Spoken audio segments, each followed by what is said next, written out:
A paz do Senhor Jesus. Vamos se alimentar da palavra do Senhor? Eu quero ler aqui, primeira epístola aos Coríntios, 1 Coríntios, capítulo 11, a partir do versículo 20. Diz assim, ó: de sorte que quando vos ajuntais num lugar, não é para comer a ceia do Senhor. Porque, comendo, cada um toma antecipadamente a sua própria ceia. E assim um tem fome e outro embriaga-se. Não tendes, porventura, casas para comer e para beber? Ou desprezais a igreja de Deus e envergonhais os que nada têm? Que vos direi? Louvar-vos-ei? Nisso não vos louvo. Aí lá no versículo 34, aí Paulo aqui, depois do versículo 22, ele ensina novamente, relembra, na verdade, como se devia ministrar a ceia do Senhor. E no versículo 34 ele diz: mas se algum tiver fome, coma em casa, para que vos não ajunteis para condenação. O que acontecia na época de Paulo? O que estava acontecendo na igreja aos Coríntios? Historicamente, na igreja aos Coríntios, após a saída de Paulo, que Paulo ficou lá 1 ano e meio, e quando Paulo estava lá, que ele ministrava a ceia, era o suco da vide, o suco da uva e o pão. Só isso era a ceia, representando o corpo e o sangue do Senhor.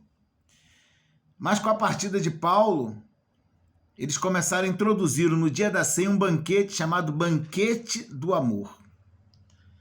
E nesse chamado, entre aspas, Banquete do Amor, como Corinto era uma cidade portuária, uma cidade de bastante comércio, então tinha muitos cristãos em Coríntios que eram financeiramente prósperos.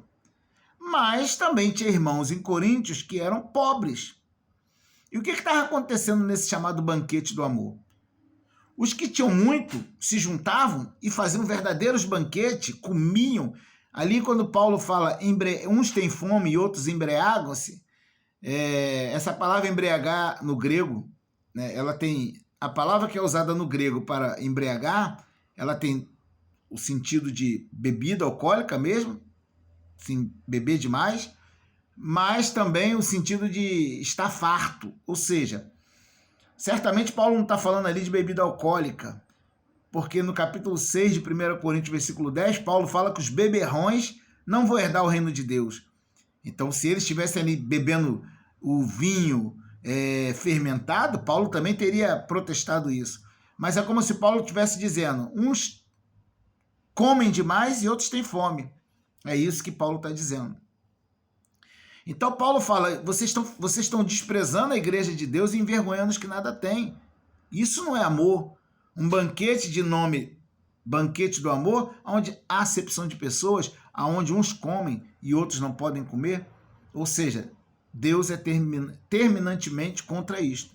Tanto que no versículo 34, Paulo fala, quem tem fome, come em casa, para que vocês não vos ajuntem para a condenação. Porque aquele tipo de acepção de pessoas era motivo de condenação. Porque Deus não faz acepção de pessoas. E se você olhar para a igreja primitiva, lá de Atos, eles eram unidos na oração, na doutrina dos apóstolos, na comunhão e no partir do pão. Na igreja primitiva, se um comia, todos comiam. Então, quando começou lá no serviço social da igreja, que os apóstolos falam, nós não podemos deixar a palavra e servir as mesas, né? Atos capítulo 6, elegeu 7 varões cheios do Espírito Santo para servir os irmãos, com igualdade, porque as viúvas hebreias estão sendo privilegiadas e as gregas não. Então, para que não houvesse divisão na igreja, se separou 7 homens para servir os irmãos no cotidiano, no alimento, de maneira justa. Então, é uma igreja unida no Senhor. E um dia eu quero falar sobre algo que hoje acontece nas nossas igrejas, que é a chamada cantina. Muitas igrejas têm cantina. Vende alimento, vende salgado, refrigerante, biscoito, doce. E não é pelo fato de ser comércio na casa de Deus que é errado. É pela acepção de pessoas. Eu vou te contar um testemunho pessoal que eu precisei sentir na própria carne para entender o que Deus estava me ensinando. Há muitos anos atrás, eu passando uma dificuldade muito grande, financeiramente, muito grande, a ponto de não ter alimento para me alimentar com a minha família. E Deus estava me ensinando, Deus estava forjando o meu ministério, Deus permitiu que eu passasse por momentos assim. E num desses dias que eu estava nessa situação, eu, minha esposa, né, e meus filhos, nós fomos visitar uma igreja. E no término do culto, um dos meus filhos pede: pai, compra um salgadinho, uma coxinha para mim. E eu não tinha R$1, na época que a coxinha era R$1, com um copo de Guaraná, de refrigerante. E eu não tinha R$1 no bolso. E eu sabia que em casa não teria janta. Não poderia, nem para dizer assim, não, em casa a gente janta. Não tinha essa palavra de consolação. Eu sabia que não teria janta. E aquilo me entristeceu de uma forma tão grande. Deus na hora falou comigo: não se entristeça. Isso é um aprendizado para a sua vida. Como pode um povo que se diz irmãos, que pregam o amor, que se dizem filhos de Deus, permitir que essas coisas aconteçam dentro da casa do Senhor? Uns comem por ter dinheiro, outros que não têm dinheiro não têm direito a comer. Assim como você está indo triste, seu filho está indo triste para casa, muitos outros já foram. É esse o verdadeiro amor cristão? Eu sei, irmãos, que muita gente faz de todo o coração. Tem irmãs que vai para a cozinha fazer o salgado, o bolo, tira da própria despensa da sua casa o material. O pastor vai dar o dinheiro para ela comprar. Ela: não, pastor, é oferta minha. Eu vou dar. Ela dá o gás, né?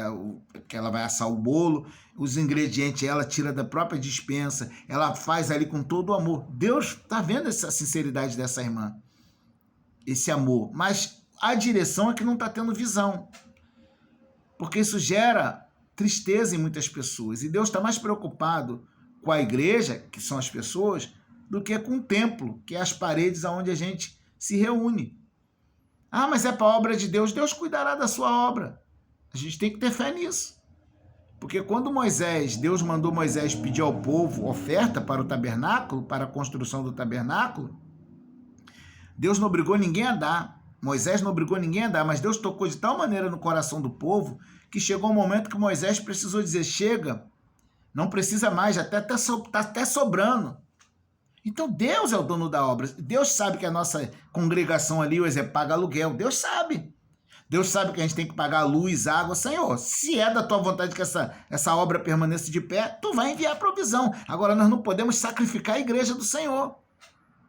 Nós não podemos permitir que esse tipo de coisa aconteça dentro da casa de Deus. Pessoas indo embora tristes, crianças indo para casa triste. Bonito é quando você acaba um culto e o pastor diz: irmãos, vai ter um cachorro quente para toda a igreja, ninguém vai pagar nada, todos vão comer, todos vão se confraternizar. Isso é uma coisa tão linda quando acontece dentro da igreja. Agora, cantina, às vezes, injustiça. Às vezes, na cantina da igreja, o salgado está mais caro do que lá fora. Pessoas vão para casa com fome, triste. Deus não está nisso. Isso gera divisão, isso não gera união. Então eu precisei passar por isso na minha pele para entender isso. Então, certa vez eu também fui pregar num lugar e, como é de praxe, no final do culto fizeram uma mesa para o pregador. Só que essa igreja era numa comunidade bem carente e tinha lá Coca-Cola, pastel, bolo. E juntamente comigo, que foi o pregador, sentou-se algumas pessoas da igreja para se alimentar.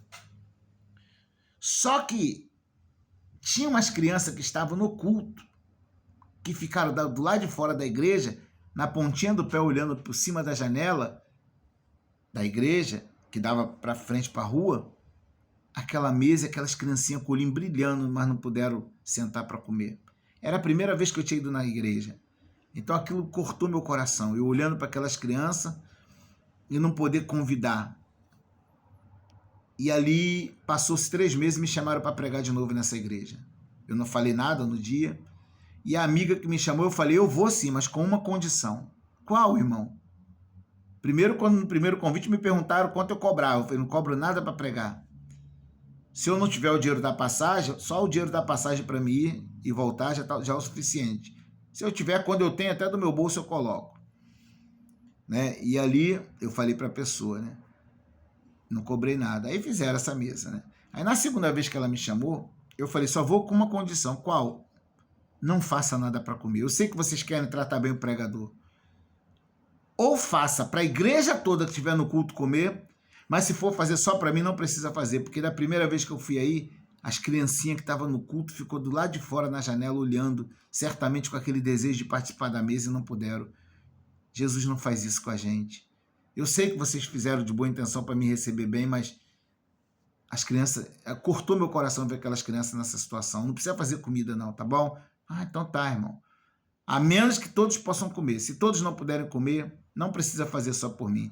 E olha que para gordinho abrir mão de comida, você imagina o sacrifício que eu fiz. Então, se um pastor estiver vendo isso e na sua igreja tem cantina, medita com calma nessas minhas palavras e fala com Deus, que eu tenho certeza que Deus vai confirmar no seu coração que isso não são palavras de homem. Tá bom? E se você não é pastor, mas compartilhe essa mensagem com alguém, com algum pastor, com algum líder da igreja, quem sabe Deus vai tocar em seus corações. Deus te abençoe.